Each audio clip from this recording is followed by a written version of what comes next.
told you guys the whole story about that. But yeah, when I got my security doors installed, the guy who sold them to me was almost too proud about his product. Like he took too much joy in his security mesh. He drove his car into the fucking door. Yes. He just runs headfirst into the door. Ruined your lawn, ruined the whole front yard, but the door was still standing. He was so funny, man, because he was just like, he's like, oh, you know, these doors can take a beating. Have you seen my videos online? I'm like, yeah, I've seen him. He's like, now let me show you though. And there's a video of him just doing like a Fred Flintstone wind up as he throws a bowling ball straight into the door. And I was like, yeah, okay, man, you're here installing the doors. You've made the sale. You don't have to keep selling it to me. It's okay. But he wants you to sell it to your friends. That's it.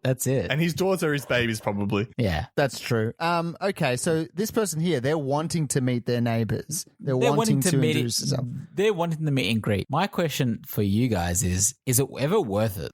Do you ever feel like you have to meet and greet? Like, because I'm obviously in this new place now, and I've actually met my neighbours more because when I was moving in, the next door neighbour actually just came out and had a smoke and just started chatting to us. But that's about it. And I was just like, oh, should I meet my other neighbours or should I just like let it go and just let life go on? I think if the opportunity comes up naturally, it's okay.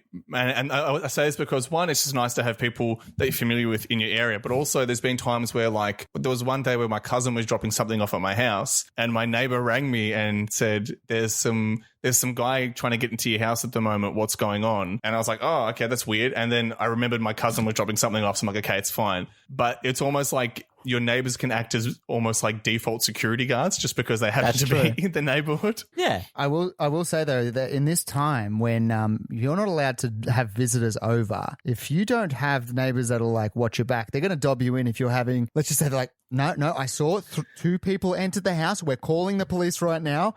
I'm going to slap them with a $1,500 fine. That is so true, man.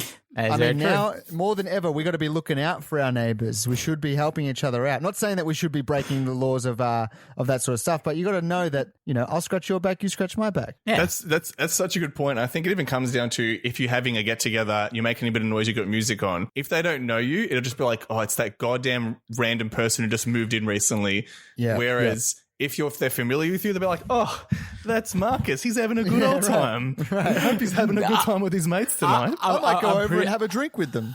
Exactly. I'm pretty sure it'd be like, fucking Marcus. He's got those fucking friends over again with all those loud music. House. Fucking house. Yeah, exactly. I feel like if I knew my next door neighbor more intimately, granted he's an old guy, he's a good guy, but if he was having a rager right now, I'd be like, motherfucker Sam, like turn off your music, all right? I don't need that shit.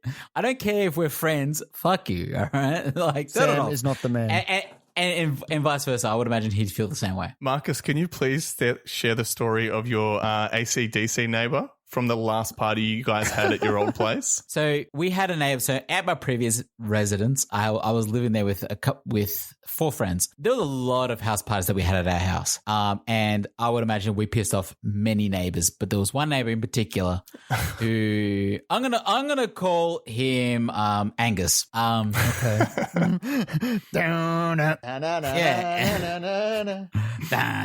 Anyway, yes, Angus. So this guy absolutely hated us, and there was many house parties, and Damien's been yelled at this house party by said Angus. He's an angry man. He yelled at me. He actually yelled at me. Fence? Thunder! Yeah, over the fence. He goes, "Hey, fuck bags, can you please?" No, not even please. There was no pleases involved. It's like people need to work tomorrow and all this other crap. And that is, and understandably, because I get it. It was a tight knit community. It was loud music. He needed to work, whatever. So I get it. But then there was one day where we were having a barbecue at our house, and he could hear us having the barbecue. So what he decided to do, I'm pretty sure the night before we had a party that he was none too impressed about. Anyway, the next day we're having a barbecue, and he decided to turn up AC/DC as loud as he could, and he was just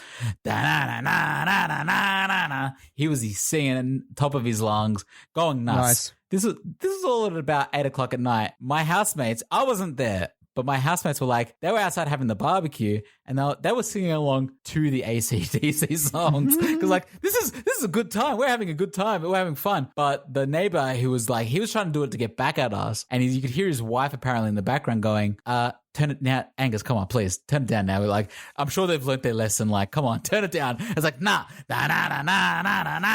He was going nuts. Just showing, setting a message. Do you remember, though, apparently he was yelling as he had the AC/DC on, he was saying things like, I can party as hard as you fuckers, just watch me, as he like cranked the music. Set a challenge. Yeah. Set a challenge. Yeah, But he I was also- throwing challenges down. Yeah. I sympathize with the dude because like that means the party's just broke him. Like all that noise, like that was his tipping point. So I can empathize with that.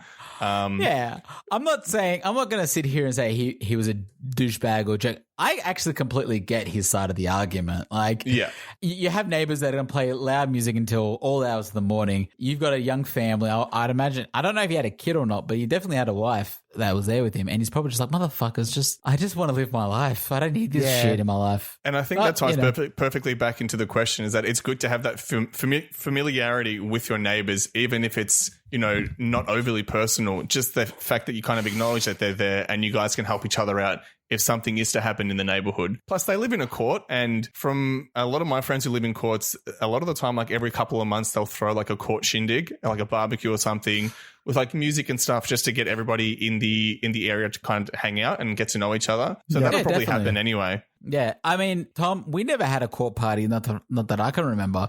But now that we've both moved out, apparently there was a court party like a couple of months ago, before the whole court. It was to celebrate you guys leaving. That's why they had the party. Right. That's ridiculous. I'm pretty sure the house down the end. I think you know the one. Oh, I know the one. They had a court party. They had a court party with all our parents going there, and they were all having a good old time. Let's just say that obviously we had the throne. The throne has been passed on to the house down the end, and they're now the kings of the street, kings and queens of the street. Hey, it's okay. It's fine. I don't know. I feel a little bit left out of that party. Oh, well, look, either way, it doesn't matter much. You're into a different stage of your life right now. Let's wrap it up for this person then. What do we say? Yeah. Introduce yourself? We say, how would you do it? I would recommend going to the house next door. If you want to bake something, not during the virus time, but if you want to bake something, maybe bring some cookies or something like that. If not, just go and introduce yourself. Say, hey, this is me. Maybe not like that. Maybe introduce yourself a little bit better. But hello, neighbor. This is me. Life should be none of that. But for everyone. I think so. I think introducing yourself is the way to go. Okay, I'm with you on that one. I agree. There's nothing wrong with it. If it doesn't work out, you can just sort of keep to yourself. Exactly. All right. I might go next with the next question. Is that cool? Of course. That's fine. Okay. This one is going to come from Fish and Chips. Ooh, I do love me a good fish and chips. Tom, you do? Yes. What's your favorite thing to get from a fish and chip shop besides like the staples? If you were to pick like one side thing, here's the thing. It's always a tough thing. Do you want to get a fish and chip like a flake, or do you want to get a fish and chip shop burger? That's the one thing I'm always just tossing between. Do I feel like a burger? Do I feel like a flake? Maybe get some potato cakes as well in there. Nice, just to fill you right up with some plenty of sodium as it is. Damien, what's your go-to fish and chips? Look, I will sit on a Chico roll anytime it wants me to. Yeah, I don't mind a Chico roll every now and then. Look, there's too much vegetable in that.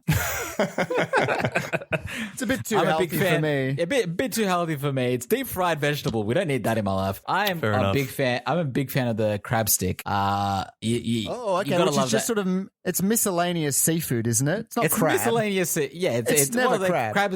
Seafood stick, crab stick, whatever you want to call it, whatever it is the fucking bomb. If you've never had a crab stick before in your life, I would argue that the Chico roll. No, the Chico roll. Sorry, did I say Chico roll? You did, yeah. No, I meant a corn jack. A corn jack. That's completely different. That's completely different. It's not really because it's also deep fried vegetable and that it's corn inside it, so it's basically the same. Right. But I would argue in the fish and chips world that a Chico roll and a corn jack and a crab stick are all a part of the same family, the stick family, the fried stick family. More things should be fried on sticks. But the crab stick definitely is softer than the other ones. Oh, of course, yes. Yeah. It is the most sensitive of this. I like myself a soft stick, all right, guys? None of this hard crap. All right. And a long jack packets. That's it. That's it. All right, so this is going to cover fish and chips. Fish and chips writes in, isn't this tacky or in bad taste? Okay, we were supposed to go to a small baby shower this month for my cousin out of town. Unfortunately, due to COVID-19, the shower was cancelled. We got in the mail a letter from the hosts of the shower politely asking for gifts for the shower. This was one of the main things in the letter. If you would like to send Amanda and Joe a gift card, sorry, let's not use their real names. If you would like to send dim sim and potato cake, a gift card, or any best wishes, their house address is below. They also have an Amazon registry with the link included below. Doesn't this seem tacky and in bad taste from the hosts of the shower, fish and or chips? You always got to get chips. You always got to get the chips. Oh, Tom. yeah, let's just reiterate, you have to get chips. You have to get chips. You don't get fish chips without chips. That's just blasphemy. No. Have you guys seen that Instagram page going around calling? It's called like minimum chips. Maximum value is like the Instagram, and this guy is going around around to every fish and chip shop, ordering minimum chips, and then like weighing it and telling you how much like in grams how much it is and how much you're getting like per gram to find the best value. Yeah. Wow. Right. I need to get on that, especially if it's in Melbourne, Victoria. It's in Melbourne, yeah. Good. But yes, we digress. We should get into this question instead. We talk about chips. Bringing up fish and chips, Tom, you brought back so many great memories. Sorry. But yes, let's go back. Let's go back to the story.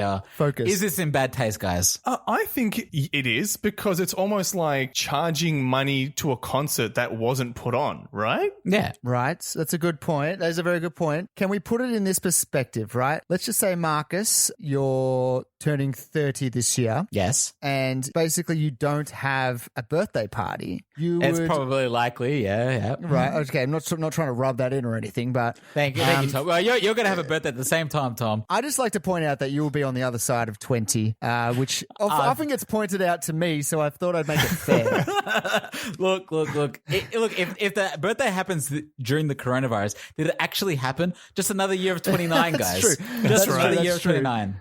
Okay, so let's just say people in your family will still want to basically celebrate, and then you would expect people in your family to do it. Maybe this is one of those things that is almost like, I'm trying to play devil's advocate here. It's almost like, trying to let people know, if you do want to, support and congratulate us on the baby, send it this way, because maybe you have already organized a gift or something like that. You know, if they had have known and been invited to it, there might be people that actually care. That's a very good point, especially if the baby shower was like, let's say next week. And all right, Tom, let's just say you had a second child and you had a baby shower ready to go, and I bought I don't know, baby formula, like a fucking shit ton of baby formula.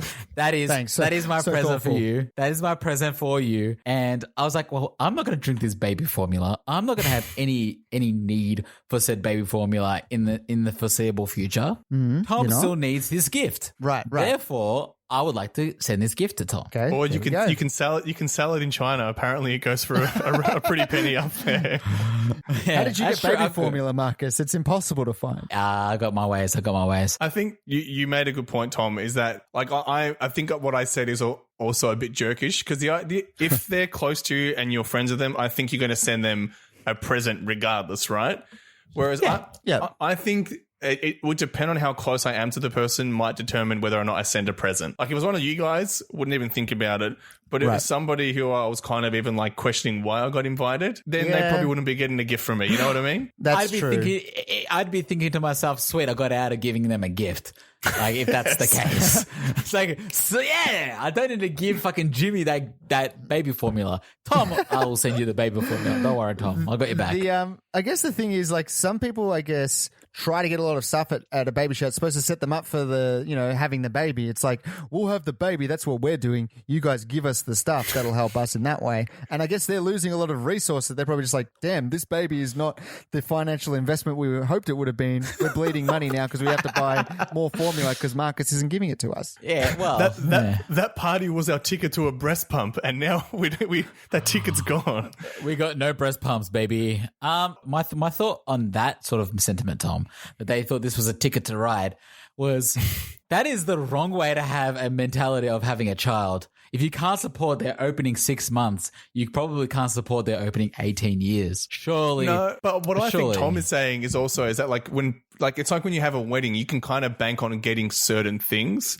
Yeah. So I think that's probably, it kind of reflects on that. Yeah, but they're hoping to get that set up. In regards to a baby shower, what is like the limit on Like, how much are you supposed to spend on a baby shower? Is that a bad question? Okay, I don't think you would be surprised. Actually, you wouldn't be surprised. Like baby clothes and things like that aren't super expensive. So you can really throw a good package of gifts together for like clothes and things that they might need within the first couple of months, if you will, for like $50. I would expect to spend more than 50 or 50 to 100, 50 to 100, depending on how close you are with the person. So yeah, I mean, if like, let's just say if like my like